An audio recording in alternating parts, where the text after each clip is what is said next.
Hi நண்பர்களே, இந்த வீடியோவில் நம்ம எதை பற்றி பார்க்க போகிறோம் அப்படின்னா Fibonacci Series அப்படின்னு சொல்லிட்டு மேத்தமெட்டிக்ஸில் யூஸ் பண்ணக்கூடிய ஒரு பர்டிகுலர் சீரீஸ்க்கான சி ப்ரோக்ராமிங் லாங்குவேஜ் கோடை பற்றி தான் நம்ம பார்க்க போகிறோம். ஃப்ரெண்ட்ஸ், இந்த Fibonacci சீரீஸை வச்சும் நிறைய இன்டர்வியூ கொஷின்ஸ் உங்களுக்கு வரும். ஸோ அதை எப்படி சி ப்ரோக்ராமிங் லாங்குவேஜை யூஸ் பண்ணி கோட் பண்ணுறது அப்படின்றத பற்றி தான் இந்த வீடியோவில் நம்ம பார்க்க போகிறோம். சரி, வாங்க வெயிட் பண்ணாமல் நம்ம வீடியோக்குள்ளே போகலாம்.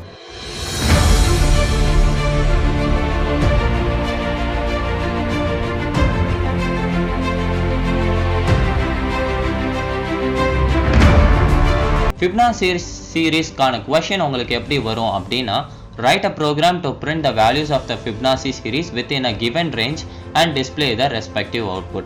முதல்ல ஒரு ரேஞ்ச் அப்படின்னு சொல்லிட்டு ஒரு வேல்யூ கொடுத்துருவாங்க.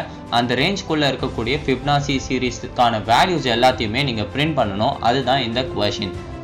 ஸோ முதல்ல Fibonacci சீரீஸ்னா என்ன, அதோடைய லாஜிக் என்ன, அதை எப்படி நம்ம அதுக்கான கான்செப்ட் எப்படி நம்ம அப்ளை பண்ணலாம் அப்படின்னு சொல்லிட்டு முதல்ல பார்ப்போம் வாங்க. ஃப்ரெண்ட்ஸ், நிறைய பேருக்கு Fibonacci சீரீஸ்னால என்னன்னு சொல்லி தெரியாது. ஸோ ஈஸியாக சொல்லணும் அப்படின்னா, முதல்ல Fibonacci சீரீஸ்ன்றது ஒரு சீக்வன்ஸ் ஆஃப் நம்பர்ஸாக இருக்கும் இல்லையா? ஸோ அந்த மாதிரி இதில் எப்படி இருக்கும் அப்படின்னா, ஸ்டார்டிங் வேல்யூ 0லேருந்து ஸ்டார்ட் ஆகும். ஸோ ஃபஸ்ட்டு ரெண்டு வேல்யூஸ் டிஃபால்ட்டாகவே இருக்கும். ஓகேவா?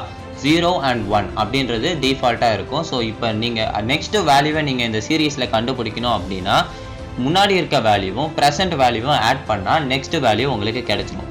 So 0 + 1 gives you 1. ஓகேவா? அதே மாதிரி 1 + 1 gives you 2. So 1 + 2 gives you 3. So இந்த மாதிரி உங்களுக்கு சீரீஸ் கண்டினியூஸாக போயிட்டே இருக்கும். ஓகேவா? ஸோ இந்த மாதிரி நீங்கள் கால்குலேட் பண்ணி உங்கள் ஆன்சர்ஸை நீங்கள் போகலாம். ஸோ இப்படி தான் உங்களுக்கு Fibonacci சீரீஸ் இருக்கும். அதாவது ஃபஸ்ட்டு வேல்யூவும் செகண்ட் வேல்யூவும் ஆட் பண்ணால் உங்களுக்கு தேர்ட் வேல்யூ வரும். அதே மாதிரி செகண்ட் வேல்யூவும் தேர்ட் வேல்யூவும் ஆட் பண்ணால் ஃபோர்த் வேல்யூ வரும். ஸோ இந்த மாதிரி தான் உங்களுக்கு Fibonacci சீரீஸ் போயிட்டுருக்கும்.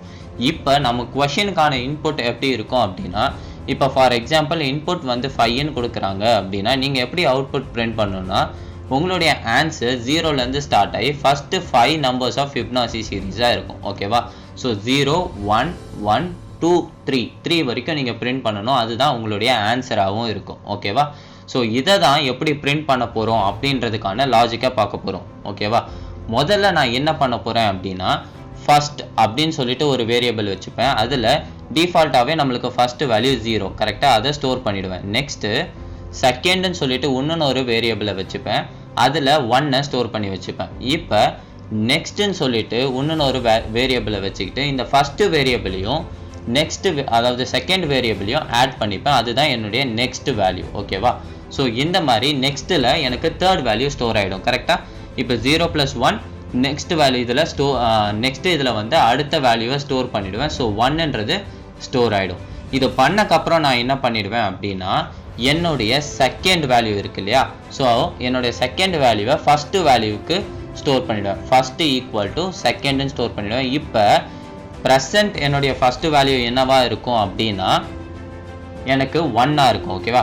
ஸோ ஃபஸ்ட்டு இனிஷியலாக எனக்கு ஃபஸ்ட்டு வேல்யூ 0ல் இருந்துச்சு. இப்போ என்னுடைய ப்ரெசன்ட் வேல்யூ என்னவா இருக்குன்னா 1ன்னு சொல்லி சேஞ்ச் ஆகிருக்கும். ஏன்னா அதுதான் செகண்ட் வேல்யூ. இப்போ செகண்டுக்கு ஒரு வேல்யூ வேணும் இல்லையா? ஸோ அந்த செகண்ட் வேல்யூவை நான் என்னவா ஸ்டோர் பண்ணுவேன்னா, என்னுடைய நெக்ஸ்ட் வேல்யூவை ஸ்டோர் பண்ணிடுவேன். ஓகேவா? இப்போ நெக்ஸ்ட்டில் என்ன இருக்கும்? 1 இருக்கும். ஸோ இப்போ ஃபஸ்ட்டுலேயும் 1 இருக்குது, நெக்ஸ்ட்லேயும் 1 இருக்குது. ஸோ இதே மாதிரி நான் லூப்பை ரன் பண்ணேன் அப்படின்னா, எனக்கு அடுத்த நெக்ஸ்ட் வேல்யூ 2ன்னு கிடைக்கும் இல்லையா? திரும்பியும் இது இன்டர்சேஞ்ச் ஆகிடும். இப்போ எனக்கு ஃபஸ்ட்டு வேல்யூ வந்து 1ல் இருக்கும், செகண்ட் வேல்யூ வந்து 2ல் இருக்கும். ஸோ நெக்ஸ்ட் வேல்யூ என்ன வந்துடும்? எனக்கு 3 அப்படின்னு சொல்லிட்டு ஆன்சர் வந்துடும். இப்போ அதே மாதிரி நான் ஷிஃப்ட் பண்ணேன் அப்படின்னா, எனக்கு ஃபஸ்ட்டு இதில் வந்து இந்த வேல்யூ வந்து உட்காந்துரும். அதே மாதிரி செகண்ட் இதில் வந்து இந்த வேல்யூ உட்காந்துரும். ஸோ நெக்ஸ்ட் வேல்யூ நான் கண்டுபிடிக்கும் போது எனக்கு கரெக்டாக 5ன்றது ஆன்சராக வந்துடும். ஸோ இதே மாதிரி நான் லூப்பை ரன் பண்ணிக்கிட்டே இருக்கும் போது எனக்கு ஒவ்வொரு வேல்யூவாக பிரிண்ட் ஆகிடும். அதுதான் இந்த Fibonacci சீரீஸ்க்கான கான்செப்டை. இதை நான் ஒரு ஃபார் லூப்பில் போட்டு ரன் பண்ணி ஒரு 5 ஐட்ரேஷன் கொண்டு வந்தேன்னா எனக்கு ஃபஸ்ட்டு 5 வேல்யூஸ் ஈஸியாக கிடச்சிரும். ஸோ ஃப்ரெண்ட்ஸ், இந்த Fibonacci சீரீஸ்க்கான கான்செப்ட் அண்ட் லாஜிக் என்னன்னு சொல்லி நீங்கள் அண்டர்ஸ்டாண்ட் பண்ணியிருப்பீங்கன்னு நினைக்கிறேன். இப்போ நம்ம சி ப்ரோக்ராமிங் லாங்குவேஜை யூஸ் பண்ணி இந்த பர்டிகுலர் Fibonacci சீரீஸ்க்கான அவுட்புட்டை எப்படி கொண்டு வரது அப்படின்னு சொல்லி கோட் பண்ணுவோம் வாங்க. ஃபஸ்ட்டு சிக்கான ஸ்ட்ரக்சரை நம்ம எழுதிடுவோம். ஸோ ஒரு ஹெடர் ஃபைலை இன்க்ளூட் பண்ணியிருக்கேன். இதில் ஸ்டாண்டர்ட் இன்புட் அண்ட் அவுட்புட் இருக்கும். So scanf and printf statement நம்ம யூஸ் பண்ண போகிறோம். நெக்ஸ்ட்டு மெயின் ஃபங்க்ஷனை டிக்ளேர் பண்ணி அது உள்ள நான் ஒரு இன்புட்டை யூசர் கிட்டேருந்து வாங்கணும் இல்லையா. ஸோ அந்த இன்புட் வந்து ஒரே ஒரு இன்புட்டாக தான் இருக்க போது, அதுக்கு நம்பருன்னு சொல்லி நான் வேரியபிள் டிக்ளேர் பண்ணி, ஸோ ஜென்ரலாக நம்ம ஸ்கேன்அப் ஸ்டேட்மெண்ட் யூஸ் பண்ணுற மாதிரி %d ஃபார்மேட் ஸ்பெசிஃபையரில் இந்த நம்பர்ன்ற அட்ரஸில் என்னுடைய வேல்யூவை ஸ்டோர் பண்ணிட்டேன். ஸோ இப்போ நம்ம இந்த நம்பரில் என்ன கொடுக்க போகிறோம் அப்படின்னா 5 வேல்யூவை கொடுப்போம். கரெக்டாக. இப்போ நெக்ஸ்ட்டு நான் என்னுடைய ஃபார் லூப்பை ரன் பண்ணும். டோட்டலாக எனக்கு 5 ஐட்ரேஷன்ஸ் தேவைன்றனால நான் ஃபார் லூப்பை 1லேருந்தே ஸ்டார்ட் பண்ணுறேன். ஸோ ஃபார் லூப் ரன் பண்ணுறதுக்கு எனக்கு ஒரு வேரியபிள் வேணும். i = 1லேருந்து ஸ்டார்ட் பண்ணி என்னுடைய நம்பர் வேல்யூ வரைக்கும் ரன் பண்ண போகிறேன். ஓகேவா. ஸோ என்னுடைய நம்பர் வேல்யூ வரைக்கும் ரன் பண்ணி ஐயோடைய வேல்யூவை ++ பண்ணிப்பேன்.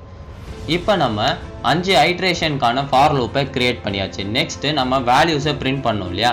அதுக்காக நான் என்ன பண்ண போகிறேன் அப்படின்னா ஃபஸ்ட்டுன்னு சொல்லி ஒரு வேரியபிள் வச்சுருக்கணும் இல்லையா. ஸோ அந்த ஃபஸ்ட்டு வேரியபிளை நான் முன்னாடியே இனிஷியலைஸ் பண்ணிக்க போகிறேன். ஸோ ஃபஸ்ட்டு = என்னுடைய ஃபஸ்ட்டு வேல்யூ என்னது 0. அதே மாதிரி என்னுடைய செகண்ட் வேல்யூ என்னவா இருக்கும், கண்டிப்பாக அது 1ஆக இருக்கும் இல்லையா. ஸோ செகண்டுன்னு சொல்லி இன்னொன்று ஒரு வேரியபிளில் நான் என்னுடைய செகண்ட் வேல்யூ 1ன்னு சொல்லி ஸ்டோர் பண்ணிக்கிறேன். இப்போ நெக்ஸ்ட்டுன்னு சொல்லிட்டு இன்னொன்று ஒரு வேரியபிள் வேணும். அதுதான் நம்மளுடைய அடுத்தடுத்து வரப்போகிற வேல்யூஸ். நான் அதனால் இங்கே என்ன பண்ண போகிறேன்னா ஃபஸ்ட்டே ஒரு பிரிண்ட்அப் ஸ்டேட்மெண்ட்டில் என்னுடைய ஃபஸ்ட்டு வேல்யூவை நான் பிரிண்ட் பண்ணிட போகிறேன். ஏன் நான் ஃபஸ்ட்டு வேல்யூவை பிரிண்ட் பண்ணுறேன்னு அப்புறமா சொல்கிறேன். இப்போ நல்லா பாருங்கள், நான் என்னுடைய ஃபஸ்ட்டு வேல்யூவை பிரிண்ட் பண்ணுறேன். பிரிண்ட் பண்ணக்கப்புறம் என்னுடைய லாஜிக்கை இந்த இடத்துல யூஸ் பண்ணுறேன். So first plus second. So இதுதான் என்னுடைய லாஜிக். நெக்ஸ்ட்டு நம்ம என்ன பண்ணணும், ஃபஸ்ட்டுக்கான வேரியபிளில் என்னுடைய செகண்ட் வேல்யூவை ஸ்டோர் பண்ணுவேன். கரெக்டாக. அதே மாதிரி செகண்டுக்கான வேரியபிளில் என்னுடைய நெக்ஸ்ட்டோடைய வேல்யூவை அசைன் பண்ணிடுவேன். ஸோ இந்த மாதிரி தான் திரும்பி அசைன் பண்ணி நான் பிரிண்ட் பண்ணுவேன். இப்போ நீங்கள் நெக்ஸ்ட்டுன்ற வேல்யூவை பிரிண்ட் பண்ணி இருந்தீங்க அப்படின்னா எடுத்தோடனே உங்களுக்கு 1 தான் பிரிண்ட் ஆகிருக்கும். கரெக்டாக. ஏன்னா 0 + 1 1ன்றது தான் பிரிண்ட் ஆகிருக்கும். ஸோ அப்படி பிரிண்ட் பண்ணோன்னா ஃபஸ்ட்டு 2 வேல்யூஸை நம்மளால் பிரிண்ட் பண்ண முடியாது.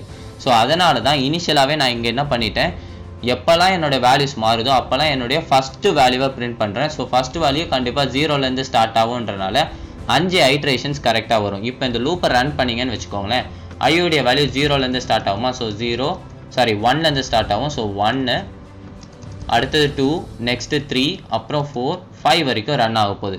1ஆக இருக்கும் போது எனக்கு ஃபஸ்ட்டு இனிஷியல் வேல்யூ என்னது 0 தான். கரெக்டாக. ஃபஸ்ட்டுடைய இனிஷியல் வேல்யூ 0. ஸோ 0ன்றது உங்களுக்கு அவுட்புட்டாக பிரிண்ட் ஆகிடும். நெக்ஸ்ட்டு வேல்யூவில் என்ன ஸ்டோர் ஆகிருக்கும் அப்படின்னா 0 + 1. ஸோ 0 + 1 என்னது 1ன்றது ஸ்டோர் ஆகிருக்கும். இப்போ ப்ரெசன்ட் வேல்யூ ஆஃப் ஃபஸ்ட்டு என்ன மாறிடும் அப்படின்னா நம்மளுக்கு 1ன்னு மாறிடும். ஏன்னா அதுதான் செகண்டுக்கான வேல்யூ. கரெக்டாக. இப்போ செகண்டுன்னு இன்னொன்று ஒரு வேரியபிள் வச்சுருந்தோம் இல்லையா, அதோடைய வேல்யூ என்ன ஆகும் அப்படின்னா ஸோ செகண்டுன்ற வேல்யூவில் நம்மளுக்கு நெக்ஸ்ட் வேல்யூ ஸ்டோர் ஆகும். ஸோ நெக்ஸ்ட்டுக்கு ஏற்கனவே என்ன இருக்குது, 1 இருக்குது. ஸோ 1ன்றது இந்த இடத்துல ஸ்டோர் ஆகிடும். ஓகேவா. ஸோ இப்போ வரைக்கும் நம்ம எதை பிரிண்ட் பண்ணியிருக்கோம், 0 மட்டும்தான் பிரிண்ட் பண்ணியிருக்கோம். இப்போ திரும்பியும் அடுத்த ஐட்ரேஷன் போகும்போது ஃபஸ்ட்டுடைய ப்ரெசென்ட் வேல்யூ என்ன 1. கரெக்டாக. ஸோ 1 பிரிண்ட் ஆகிடும். அடுத்தது இந்த இடத்துல நெக்ஸ்ட் வேல்யூ நம்மளுக்கு 2ன்னு சொல்லி சேஞ்ச் ஆகிடும். இது சேஞ்ச் ஆனோடனே இந்த இடத்துல நம்மளுக்கு திரும்பவும் நம்மளுடைய செகண்ட் வேல்யூ தான் ஃபஸ்ட்டில் ஸ்டோர் ஆகும் இல்லையா. ஸோ அதனால் இங்கே 1 ஆகிடும், இந்த இடத்துல 2 ஆகிடும். ஸோ இப்போ திரும்பியும் மேலே போய் ரன் ஆகும்போது நம்மளுக்கு 1 தான் பிரிண்ட் ஆகும். ஏன்னா இப்போ present value of 1 present value of ஃபஸ்ட்டுன்றது 1 தான் இல்லையா. ஸோ அதே பிரிண்ட் ஆகிடும். நெக்ஸ்ட்டு இங்கே வரும்போது தான் என்ன ஆகும் அப்படின்னா இது 2ஆக மாறி நெக்ஸ்டோடைய வேல்யூ டோட்டலாக 3ன்னு சொல்லி வரும். இது திரும்பி இப்போ சேஞ்ச் ஆச்சு அப்படின்னா இது 2 ஆகிடும், இது 3 ஆகிடும். திரும்பியும் மேலே போய் ரன் ஆகும்போது ஃபஸ்ட்டு வேல்யூ என்னது 2. கரெக்டாக. ஸோ 2ன்றது பிரிண்ட் ஆகிடும். இந்த இடத்துல 2 சேஞ்ச் ஆகி இங்கே 3ன்னு சேஞ்ச் ஆகிடும். ஸோ டோட்டலாக 5ன்றது நெக்ஸ்ட்டில் ஸ்டோர் ஆகிடும். இப்போ திரும்பியும் இந்த இடத்துல என்ன ஸ்டோர் ஆகும் அப்படின்னா 3ன்னு ஸ்டோர் ஆகும், இந்த இடத்துல 5ன்னு ஸ்டோர் ஆகும்.